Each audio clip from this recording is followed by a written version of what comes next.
Coming up on Cannabis Coast to Coast News this week, with no movement on rescheduling inside the federal government, prohibitionists in states from coast to coast dominate the fight to end the vilification of cannabis. Smart and Safe Florida comes up about 100,000 signatures short of their February 1st deadline for their adult use ballot initiative, while the state Supreme Court is shutting down any challenge on the validity of signatures collected by that group. Plus, the state of Maine's prohibitionist movement to get a ballot question on their next election falls short of their signature goal, and Oklahoma Governor Kevin Stitt announces in his State of the State address that he wants his state's medical marijuana program to be shut down entirely. Kimmie Cannabis will tell you how she feels about that. To claim that liberal activists opened Pandora's box is not only inaccurate, it dismisses the will of the voters who overwhelmingly approved medical cannabis in 2018. Plus, we talk one-on-one with one of the leaders of the hemp reform movement in Kentucky. His name is Martin Smith. One side now is all about intoxication, and one side's all about non-intoxication. And so that framework is still there for the Controlled Substance Act to figure out where it belongs. Meanwhile, in Pennsylvania, their governor, Josh Shapiro, urges his legislature to get him an adult use legalization bill to sign with a target of July 27 for opening day. And 92-year-old country music legend Willie Nelson gets a capital infusion for his THC-infused hemp beverage line, and a New York dispensary gets creative with an unforgettable Valentine's Day special offering, a Times Square digital billboard to tell the world about the love you have for your Valentine and for your cannabis. All that and our international report on Cannabis Coast to Coast News next.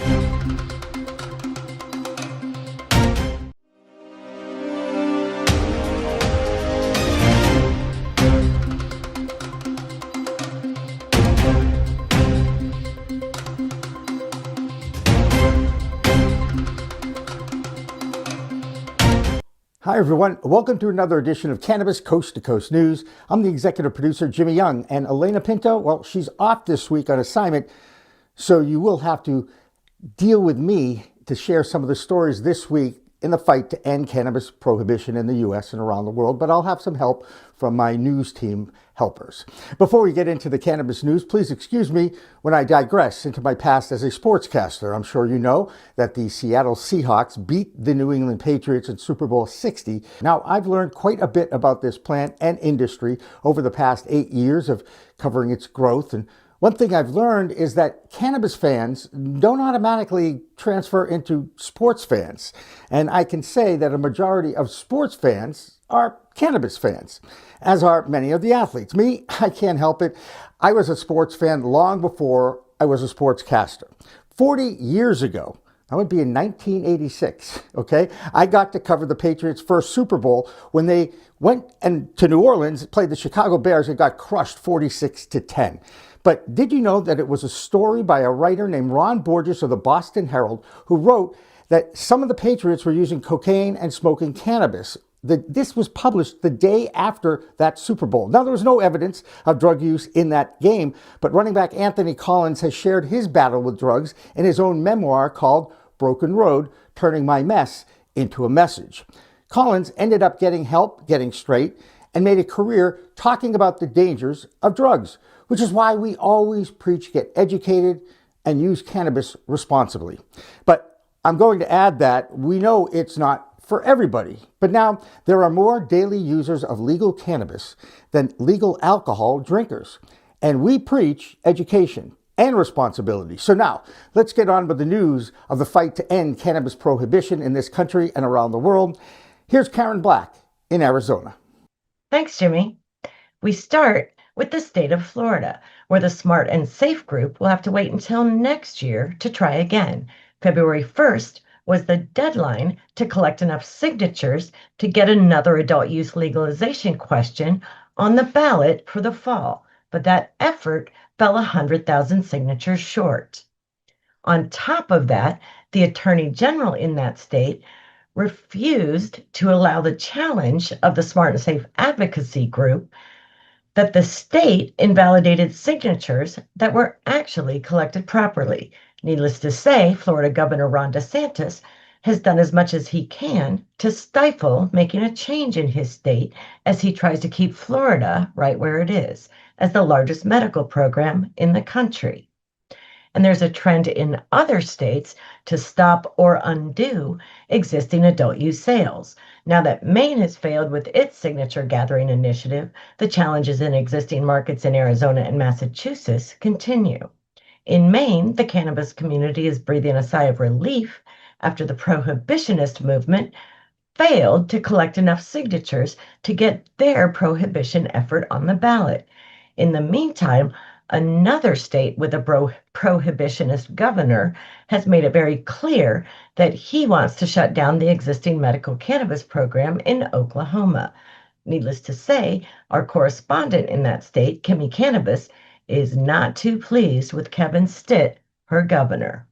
I am Kimmie Cannabis from Can I Talk About It with your Oklahoma Cannabis Report for Cannabis Coast to Coast News.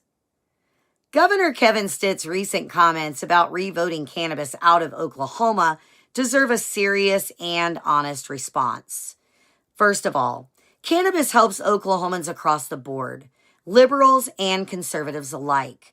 To claim that liberal activists opened Pandora's box is not only inaccurate, it dismisses the will of the voters who overwhelmingly approved medical cannabis in 2018.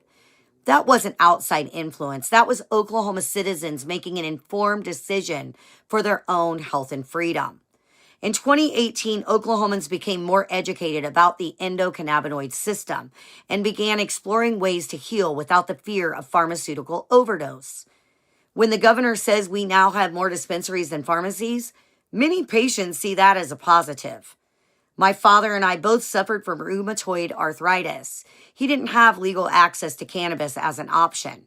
And like so many people at the time, he was prescribed powerful pain medications. Those prescriptions ultimately led to a fatal overdose at just 51 years old. Today at 57, I manage the same condition with cannabis and take 0 prescription medications. Governor Stitt ignores the opioid epidemic that devastated Oklahoma long before cannabis ever came to our state, an epidemic many families, including mine, did not survive. To suggest that storefront dispensaries are merely fronts for cartel activity ignores the thousands of families who invested their life savings into building farms, processing facilities, and dispensaries under state law. I've interviewed countless people who believed in this program and have since lost everything due to overregulation, excessive fines, and regulatory failures, including basic oversight issues like inconsistent fire marshal inspections. Entire savings accounts have been wiped out. That's not criminal enterprise. That's citizens trying to participate in a legal industry while navigating government mismanagement. Repealing medical cannabis would not eliminate its use. It would push patients and consumers back into the black market because we are not willing to be forced away from a plant that helps us live healthier lives. It would also result in massive job loss across Oklahoma, affecting farmers, processors, dispensary owners, and more. Countless employees who relied on this legal industry to support their families. So the real question becomes, who benefits from attacking cannabis? What interests are being protected? Pharmaceutical companies? Alcohol and tobacco industries? Or undisclosed interest in controlling how cannabis is sold, tested, and distributed? Data has shown declines in alcohol sales and prescription drug misuse in states with legal cannabis access. Yet we've never seen calls to revote alcohol or pharmaceuticals out of Oklahoma, despite the well-documented harms and historic corruptions tied to those industries. Why is cannabis being singled out?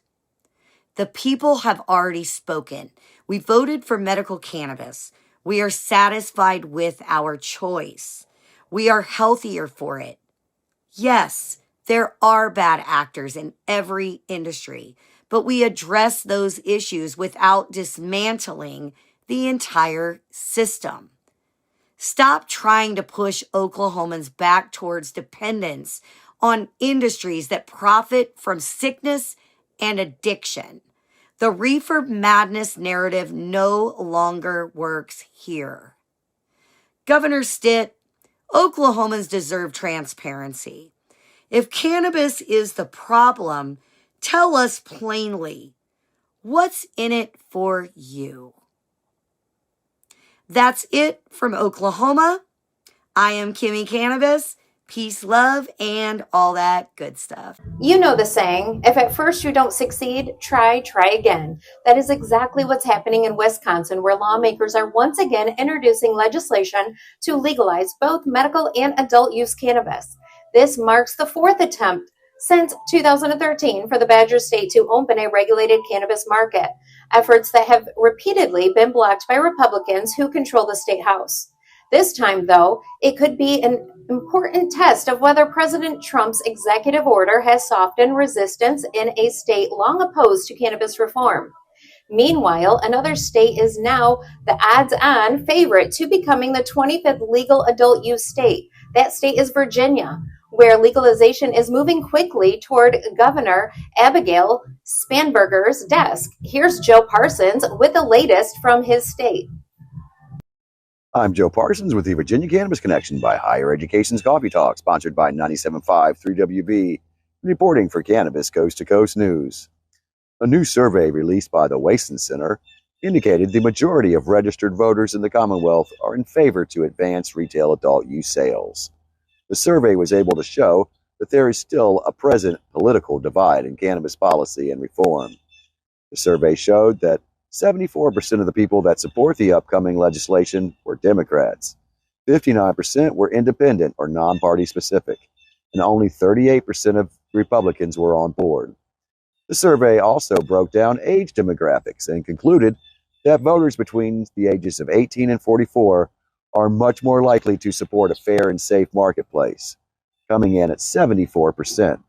And in the 45 and older age group, only 48% of the voters support reform. This survey comes as more bills have passed their respective chambers. With more good news to report, a new and revised parental rights protection bill has also advanced and will hopefully make it past the Senate. This bill, like last year's bill that was vetoed by former Governor Glenn Youngkin, would allow for parents to not lose visitation or custody for medical or responsible adult use. This bill has had the support of activist groups like the Virginia chapter of NORML and Marijuana Justice. Between the poll results and the support of cannabis-related bills in the House and Senate, 2026 is starting off to be a potentially historic year for cannabis reform in Virginia. Well, that's going to do it for this week. From Higher Education's Coffee Talk, sponsored by 97.5 3WB in Charlottesville, and reporting for Cannabis Coast to Coast News, I'm Joe Parsons. Until next time, stay lifted.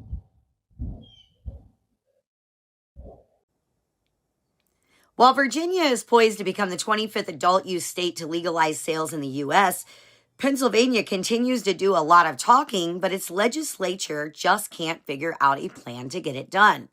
For the second straight year in his State of the State address, Governor Josh Shapiro called for his legislature to come up with a plan to legalize adult use, something Oklahoma's governor might want to check out.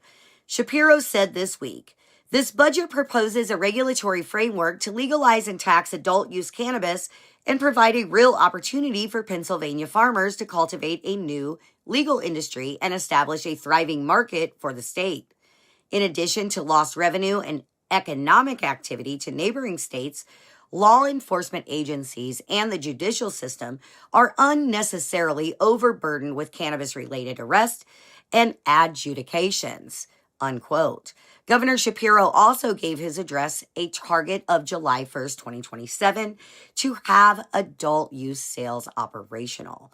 In the meantime, in California, a ruling by that state Supreme Court that law enforcement can't use cannabis crumbs in a car as just cause for a search. Dina Nagib has more from the Golden State. I'm Dina Nagib, Principal Consultant at Grass Goddess Consulting, here to give you the latest developments in California for Cannabis Coast to Coast News.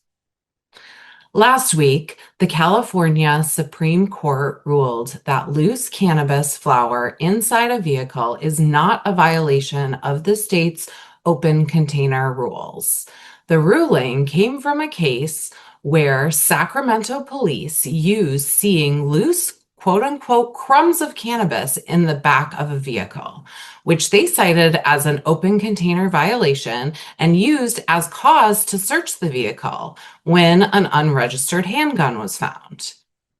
The court explained in the ruling that since the cannabis was not quote, accessible for consumption, it should not qualify as an open container violation. In other news, a federal judge tossed out most of the claims against law enforcement in a lawsuit claiming they illegally raided tribal land. The judge who issued the dismissal stated that when the state has jurisdiction to enforce a criminal law on a reservation, inherent tribal sovereignty does not prevent state law enforcement from investigating and prosecuting those laws. While the attorney for the Round Valley Indian tribe shared that since the law they are seeking to enforce is against the state's public policy, it doesn't make sense to conduct a raid on a state legal activity. An appeal is coming. That's it for California news this week. I'm Dina Nagib from Grass Goddess Consulting for Cannabis Coast to Coast News. There are two minor developments coming from Washington, D.C., where the rescheduling process is still not on Attorney General Pam Bondi's to-do list. Right now, there are two legalization bills in the House. One is the States 2.0 Act, and the other is the MORE Act. That bill picked up another sponsor to bring the total to 62, but that's still a long way from the 218 it will need to get to a vote on the floor. The other note from D.C. is from the Sentencing Commission, which now has a public comment period for some of the proposals it is considering. Some will be the most significant reforms for federal cannabis crimes, including the softening of sentencing guidelines and giving more judges authority to rule on jail time and length of sentences. Now let's check in with Christopher Bright in Maryland.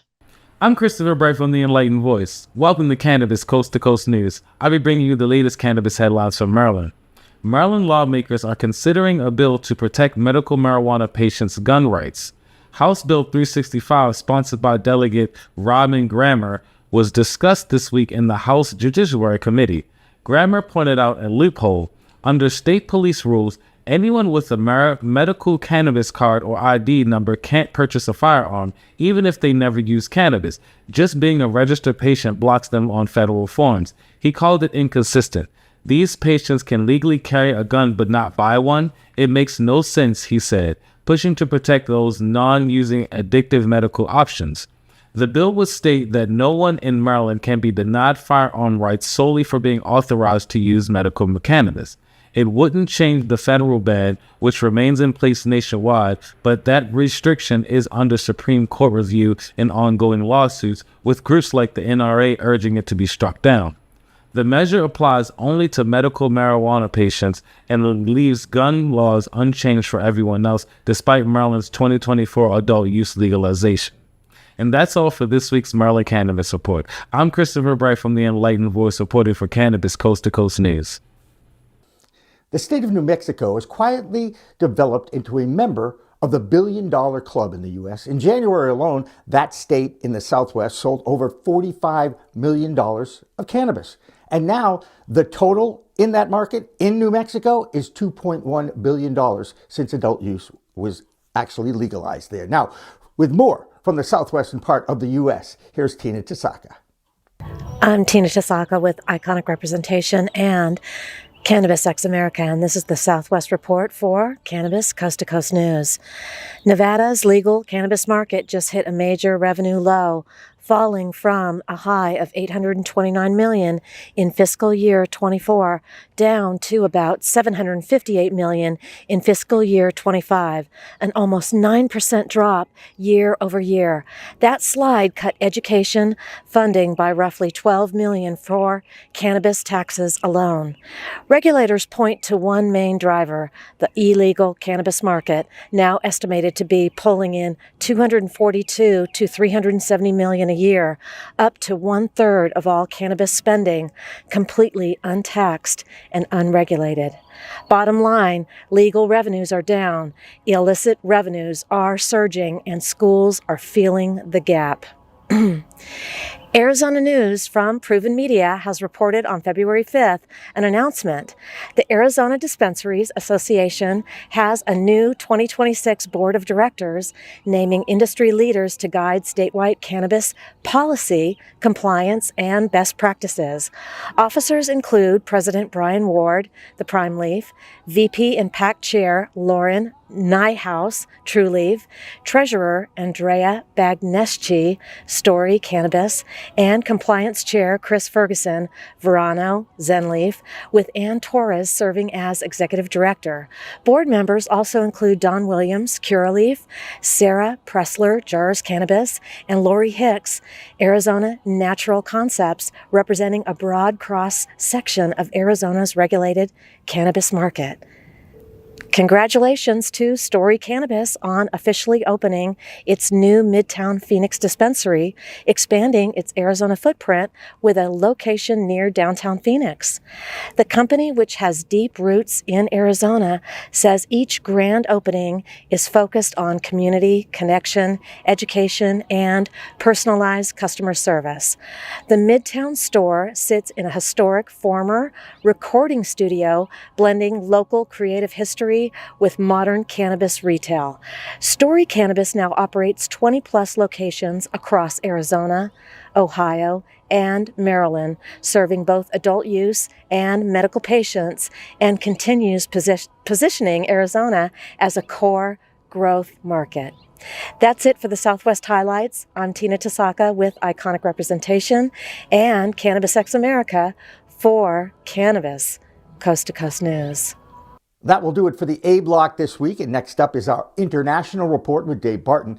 And a little later in the show, Kerry Hinkle has our hemp report. Plus, I talk with Martin Smith from Kentucky. He happens to be the president of the Medical Hemp Farmers Association of Kentucky and America.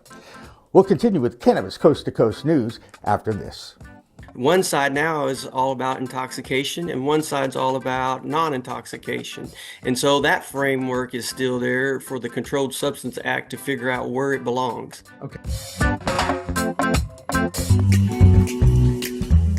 Your cannabis business could be overpaying by hundreds of thousands of dollars in federal income taxes because of one simple assumption that you're making about your accountant. A dispensary owner in Colorado called me frustrated as hell. He'd been working with the same accountant for 3 years.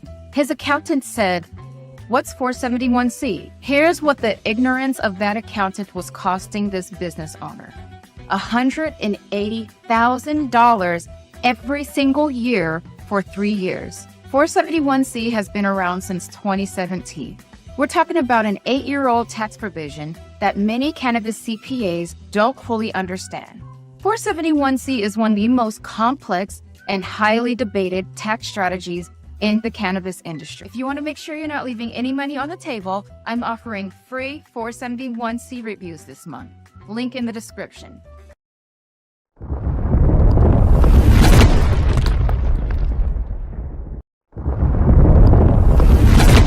Accounting Buds has grown into Buds Group, the same award-winning quality, now with more service offerings. Buds Group, your best buds in the biz.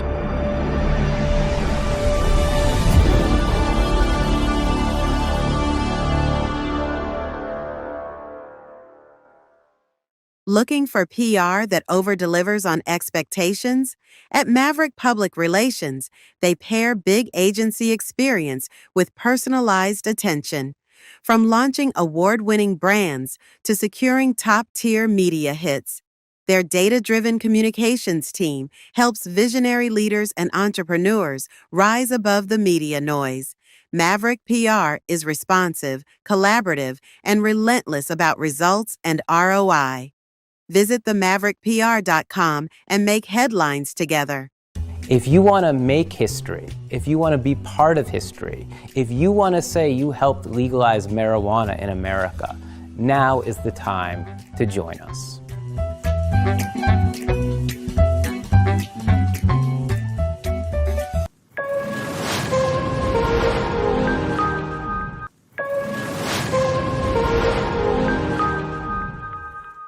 Hi, everyone. Welcome back to Cannabis Coast to Coast News. This is the B Block. I'm the executive producer of this show, Jimmy Young, filling in for Elena Pinto. And now it's time for our weekly look at the international cannabis news scene. And the country of France is softening its stance on medical cannabis. And that pilot program that they started is moving forward. With more from across the pond, here's Dave Barton. I'm Dave Barton from Thermidor with your international cannabis report for Cannabis Coast to Coast News. This week across Europe and the UK, cannabis news focused on enforcement, clarity, regulatory momentum, and market positioning. In North Macedonia, authorities carried out the largest cannabis seizure in the country's history, confiscating 28 tons from industrial facilities, underscoring the enforcement challenges that persist even where medical cultivation is legal. In the United Kingdom, the College of Policing published new national guidance for officers encountering medical cannabis patients. However, the lack of a coordinated training rolled out has raised concerns about inconsistent enforcement across police forces. In France, long-delayed medical cannabis regulations are now expected to move forward after recent political and budgetary obstacles were cleared, a key step towards transitioning the program out of pilot mode. And in Germany, international operators continue to strengthen their presences, with new Europe-focused initiatives signaling ongoing confidence in Germany's role as the continent's leading medical cannabis market. That's all for this week. I'm Dave Barton from Thermidor with your international cannabis report for Cannabis Coast to Coast News. This is Debbie Facey with the Canadian Coast to Coast Cannabis News Report.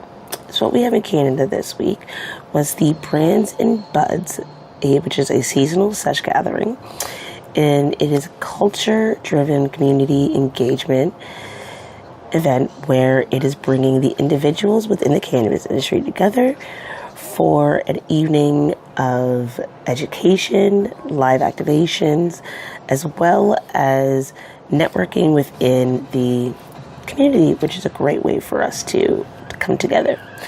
Also, what we have is Alberta, which is requesting their overall $1 billion in revenue that they had paid to taxes to go back into the cannabis industry to help them thrive, which isn't a bad idea. Hopefully the government does agree with the industry out there because of the fact that cannabis is needed, especially the education and any other further sort of development when it comes to products. When it comes to Canada, this is pretty much what we have. This is Debbie Facey with the Canadian Coast to Coast Cannabis News Report. Peace. One state that has never been especially friendly to cannabis is Idaho, where possession remains a crime punishable by a hefty misdemeanor fine. Every attempt to legalize cannabis in the state has failed. Idaho does allow the anti-seizure medication Epidiolex, one of the few FDA-approved CBD medications. But beyond that, the sale, possession, cultivation, and consumption of cannabis remain illegal. Many consider Idaho's cannabis laws to be one of the strictest in the nation.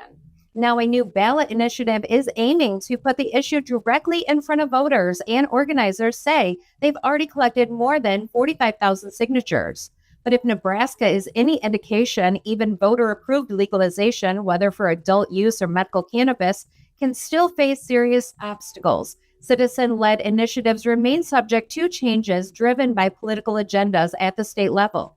In Nebraska, the founder of Nebraskans for Medical Marijuana, Crista Eggers, is currently battling state leaders, including a prohibition-minded governor and attorney general, over the implementation of medical cannabis program that passed more than 70% voter approval. Now, just 3 months after accepting the volunteer role, the current head of the program has resigned. Here's what Crista had to say about the latest developments in her state.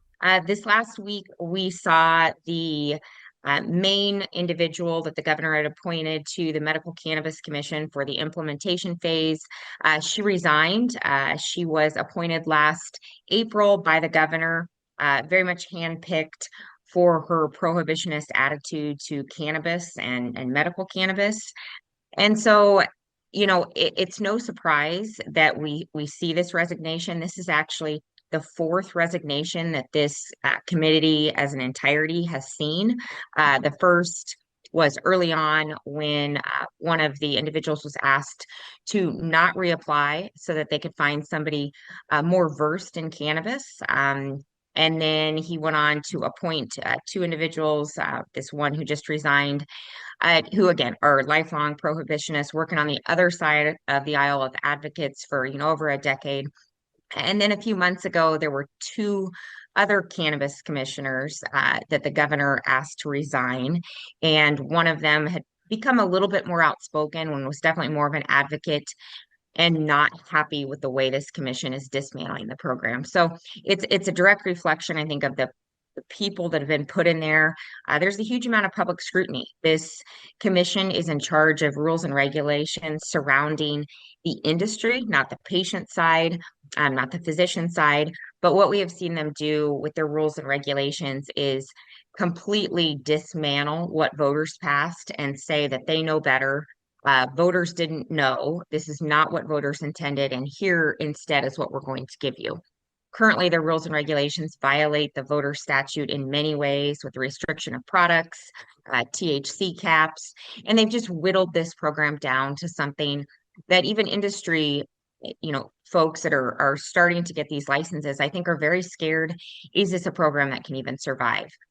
There's an interesting story about the impact on opioid use in states where cannabis legalized.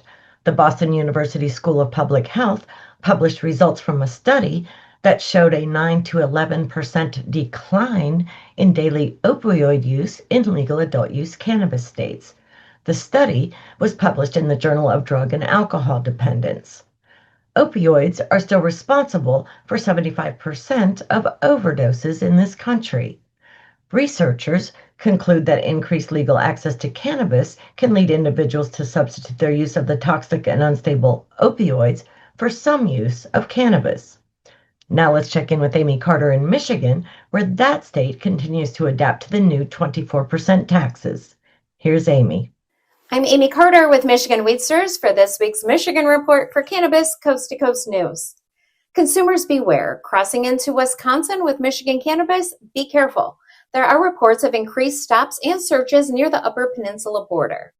After a string of smash and grab incidents, some Michigan dispensaries, especially in the southeast, are adding extra security measures. Law enforcement warns the trend may continue in waves. Michigan's Cannabis Regulatory Agency has filed a formal complaint against a major Walled Lake cannabis safety testing lab, Prism Triangle, accused of using improper testing methods that could have made some lab results unreliable. The lab says it did nothing wrong. And lastly, this week, Detroit Tigers shortstop Javier Baez will not suit up for Puerto Rico in the 2026 World Baseball Classic due to a cannabis-related suspension stemming from a positive test during the 2023 tournament. I am Amie Carter with Michigan Weedsters for this week's Cannabis Coast to Coast News. There are many celebrities invested in the cannabis industry, and many come from sports, entertainment, or musical backgrounds. Case in point is the legendary 92-year-old Willie Nelson, who has a THC-infused beverage line called Willie's Remedy. That group just raised $15 million in capital to expand their national distribution. In less than a year after the launch of Willie's Remedy, they have already sold more than 400,000 bottles. Willie doesn't smoke it anymore, and nano-soluble infusion in beverages is booming. So he's been able to adapt on a personal and business basis. Now let's check in on Curtis Emery in Massachusetts. I'm Curtis Emery, a bud tender for Resonate in Worcester, Massachusetts, with the Bay State Report for Cannabis Coast to Coast News. Big news week this week here in Massachusetts. Top story this week, the CCC has put together a working group which aims to cut red tape in the cannabis industry here in the Bay State. Rules have been in place since the industry went live in 2018, but now it's time to take a second look at some of the laws that are put into place, regulations that were aimed to keep the industry safe and grow well.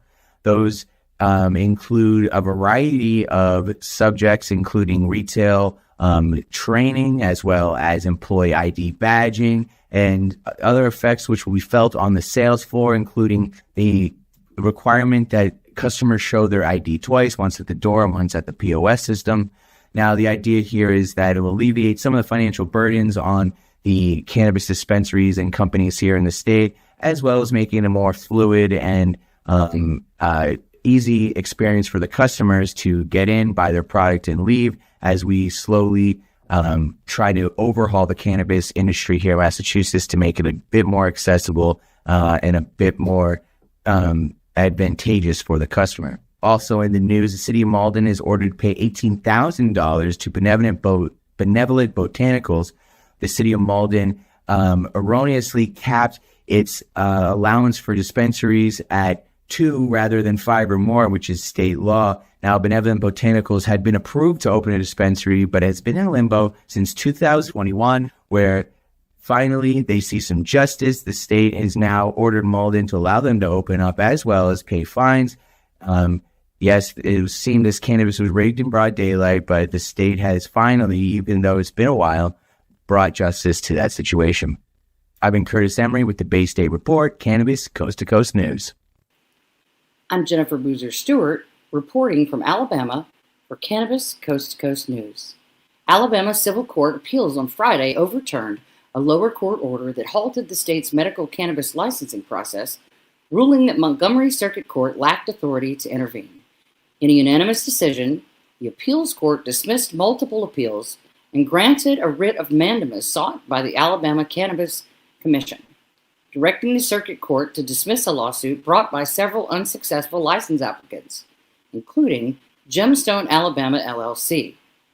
The court held that the trial court lacked subject matter jurisdiction to issue an injunction blocking the commission's December 2023 licensing decisions, rendering the lower court's April 2025 order void. Judges said challenges to the licensing process were premature because the commission has not yet issued final licenses and remains in the investigative hearing phase required under state law. The ruling clears another legal hurdle for Alabama's long-delayed medical marijuana program, which has been tied up in litigation for more than 4 years. It has now been more than 40 days since HB 445 went into full effect, and no licenses for retailers have been issued. The city of Mobile, Alabama has come up with some way to help shops supplying within the city limits. The Mobile City Council will vote on February 10th on a new rule for stores that sell consumable hemp products. The rule sets up a 90-day transition period for certain stores to get licensed and approved. Who this affects? The stores that are selling hemp products before January 1st, 2026. They now need to follow state law and get approval from the city. Only retailers with a license from the Alabama Alcoholic Beverage Control Board can sell consumable hemp products. Stores also need local approval from the city where they are located. What the 90-day period does is allows the city to choose to be flexible on a case-by-case basis, but the stores must submit a full ABC license application during those 90 days, keep proof of the application on site at all times, stay in compliance with all other city rules. The city can end this flexibility if a license is denied, a store does not pursue licensure, or there are safety or compliance problems. The council will review each store's location before approving it for the ABC license. They may consider zoning and land use, the surrounding neighborhood, past code violations, safety, traffic, or operational concerns. Other site-specific factors. These are guidelines, not a guarantee of approval. If approved, the city official will issue the local approval letter needed for the ABC license. This rule does not create a city license or change the ABC board's authority. Effective immediately, if the council adopts the rule, it goes into effect right away. I'm Jennifer Boozer Stewart, reporting from Alabama for Cannabis Coast to Coast News. The fight to regulate, not ban, hemp-derived products in Texas continues. At a recent cannabis conference in the Lone Star State, two bipartisan lawmakers told attendees that with federal prohibition laws beginning to soften, now may be the right time for Texas to put clear regulatory rules in place for hemp. It's another example of the trickle-down effect following President Trump's executive order to begin the process of cannabis rescheduling. Now let's check in with Kerry Hinkle with our weekly hemp report. I'm Kerry Hinkle with Bayou City Hemp out of Houston, Texas, and I am back with another hemp report for Cannabis Coast to Coast News. This week, we stay in the Lone Star State as all things hemp policy never seem to slow down in our own backyard. There is a cannabis policy conference that happens every year in Austin, Texas, where our CEO, Jeremy Sherman, was lucky enough to serve on a panel and discuss what it's like to operate a hemp beverage business in the state of Texas. But this conference made other news as a Democratic Senator, Nathan Johnson, and a House Republican, Drew Darby, were serving on a panel and made remarks that while marijuana legalization is still unlikely in the state, hemp products are here to stay and likely to have a stronger regulatory framework when they come back in session in 2027. Now, it's important to note that these lawmakers make these remarks on the backs of Governor Abbott's veto of SB 3, which was the outright ban on hemp products that was being pushed by Lieutenant Governor Dan Patrick and their months-long feud over this issue. We don't think Dan Patrick's going to let up come next session, but having both House and Senate support publicly like this is a strong indication that hemp products will remain legal in the state. And it's also importantly timed as the regulatory body responsible for ensuring that hemp products are regulated in the state, DHS, are currently going through proposed rulemaking where they want to charge $20,000 per retail location to sell consumable hemp products. Now, I think the intent here was to eliminate some of the vape shops and gas stations that may not want to pay that high of a retail fee to continue selling hemp products, but I don't think they had understood the business implications of big box retailers. For example, our company just launched in 60 different Sprouts throughout Texas, and there's no way Sprouts is going to pay $20,000 for each location just to sell some hemp beverages. The velocity, the retail, the margins are not there to justify $20,000 per retail location. So DHS recently publicly stated that they received thousands of comments. It's going to take them months to review. And so we're going to patiently await as the final rules will come out, and we'll see where that retail fee lands. But as the governor's office and lawmakers like Senator Nathan Johnson and House Republican member Drew Darby continue to signal favoritism towards the hemp industry, we hope DHS takes these into consideration as they come out with their final rules. Again, hemp policy never seems to slow down in Lone Star State, even though we're out of session. So I'm Kerry Hinkle with Bayou City Hemp and Cannabis Coast to Coast News. We'll see you again next week. There are three distinct factions in the cannabis world: the legacy, the hemp, and the legal cannabis one. Bringing those three together behind a single voice is going to be a huge challenge in 2026 and in the future. Executive producer Jimmy Young spoke with Kentucky advocate Martin Smith for his 1v1 special report, where they talked at length about how to unite these three factions at the state and federal levels. Martin Smith is the president of the Medical Hemp Farmers Association of Kentucky and America. He joins us now. Martin, thank you so much for joining us today. Thank you. Thanks for having me, Jimmy. How are you today? I mean, here we are talking about cannabis again. Yeah, I think it's great. And I'm definitely going to get into your common sense philosophy of we know enough about this plant. Okay. Oh, yeah. That being said, tell me a little bit more about your journey with the cannabis plant. And I'm very familiar with what's going on in Kentucky and your governor there, who's been waving the pro-cannabis flag now for a number of years. And I know you're just starting your market. I also know that the first store that opened in Kentucky ran out of product in the first 10 days, right? Yeah, so that's a whole different, arena than what we are in the hemp industry. Obviously, we're talking there. You're talking about medical cannabis. Yes, that's we passed that law here, and they've got the licenses out, and doors are opening.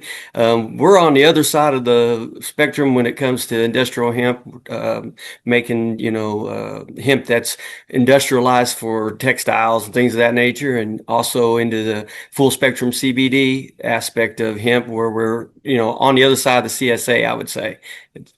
Well, we both agree that the CSA, the Controlled Substances Act, needs to be rewritten. And that was one thing that we bonded on immediately. And I've been saying that now for years because we know so much more about this plant. And it's funny, the plant is cannabis sativa.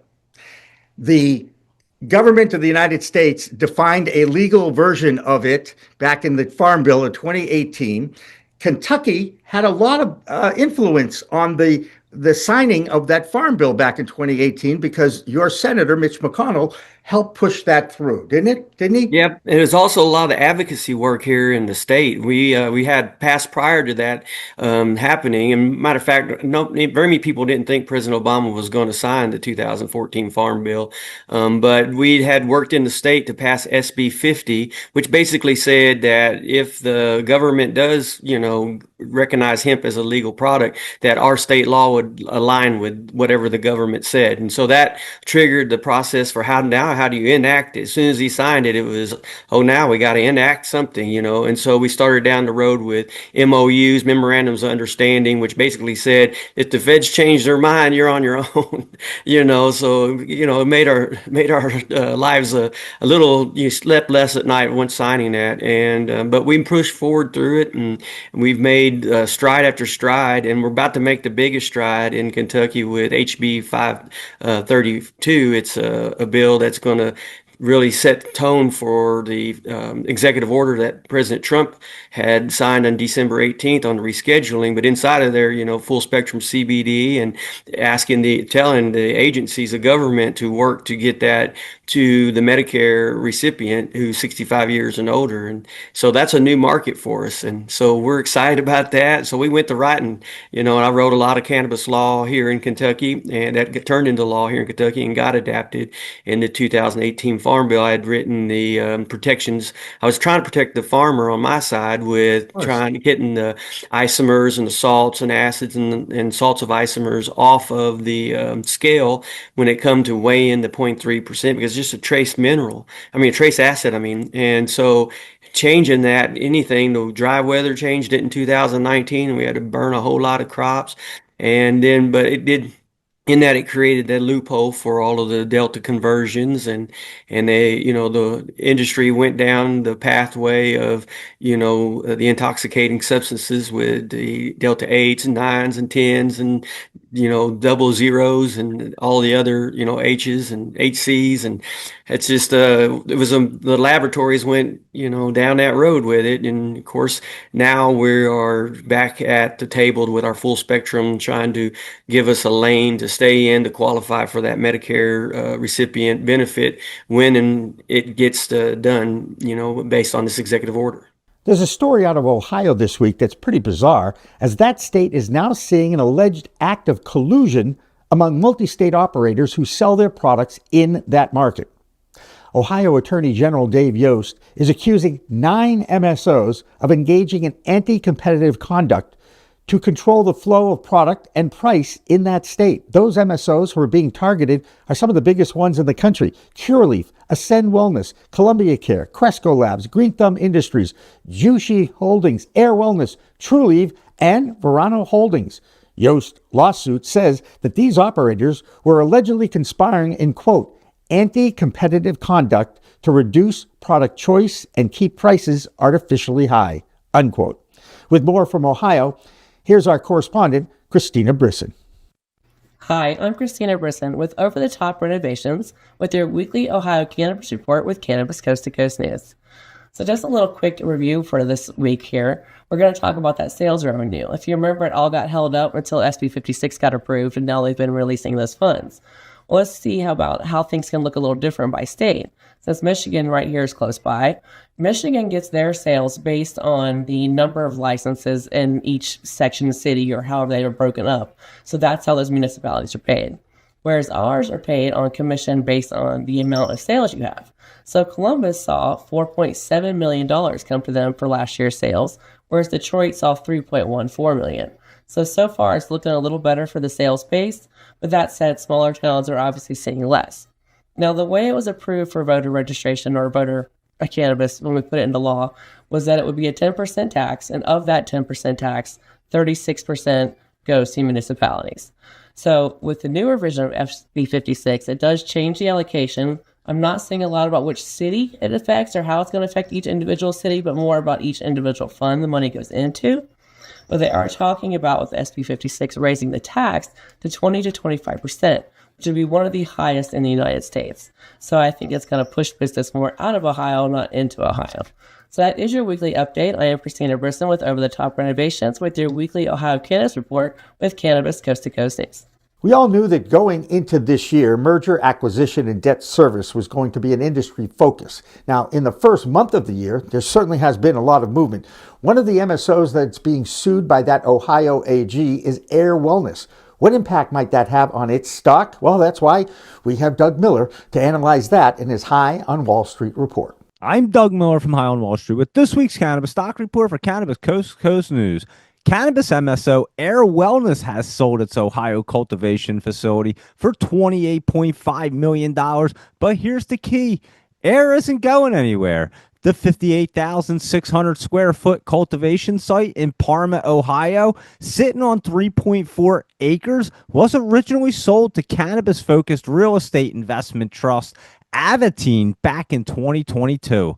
That property's now changed hands again, purchased by Parma Propco, an entity tied to New York-based Power REIT. Even after the sale, Ayr Wellness will continue operating the facility, using it to grow cannabis for the Ohio market. That's critical, especially after Ayr opened a new adult dispensary in Parma in November. This sale also comes after Ayr's major restructuring, where the company cut its debt by roughly 50% and is now owned by former creditors. A reset many MSOs are navigating right now. Ohio just wrapped up its first full year adult use cannabis, generating $836 million in recreational sales and $233 million in medical sales, with a total cannabis revenue in Ohio of $1.06 billion in 2025. So let's see how Ayr Wellness's stock chart looks. It does trade as an OTC, and the stock ticker is AYRWF, and it's trading a little under 2 cents. It has been bouncing around right now, so it will take a catalyst to get it moving, and I'll be watching for that. So be sure to always trade smart and lock in those profits. And that's this week's Cannabis Stock Report. Reporting for Cannabis Coast to Coast News, I'm Doug Miller. And finally tonight, one of the great so-called Hallmark holidays is Valentine's Day, and that is coming up next weekend. And to be honest, it puts a lot of pressure on anyone who's in a relationship. Now, if you really want to go overboard and give your Valentine a once-in-a-lifetime experience, there's a New York City dispensary called The Daily Green that's come up with something that's pretty unique. And it's a little over the top, too, because the cost is $6,000, okay? Now, you can have your image and your Valentine's image on one of the video billboards in Times Square, which happens to be where that dispensary is located. But wait, there's more. It includes luxury accommodations, a gourmet dinner at one of New York's 5-star restaurants, plenty of edible sweets and gifts, and of course a selection of their finest cannabis flower. One thing you can always count on in New York City is an over-the-top experience that is certainly sure to smash your budget. I mean, it costs you money just to drive into that city, doesn't it? Just remember, no matter how extravagant or how much your Valentine spends on you, it is the thought that counts. That's this week's Cannabis Coast to Coast News. I'm executive producer Jimmy Young, filling in for Elena Pinto, who is on assignment out of the country, but she should be back next week. So, for Kimmie Cannabis, Karen Black, Amie Carter, and the entire Cannabis Coast to Coast News team, I'm Jimmy Young again, and remember to have a great week and a happy Valentine's Day. Remember, it's a whole new world of weed out there. Educate yourself and consume responsibly.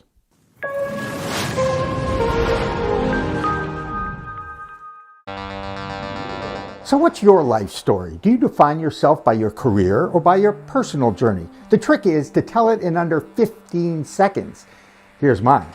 I'm Jimmy Young, a 30-year Emmy Award-winning sportscaster from New England who's a teacher and coach in my soul. I've mentored hundreds of young people, but I'm most proud of my only child, a 35-year-old son, Gabriel, who's now a licensed electrician in North Carolina who can fix anything. How about you?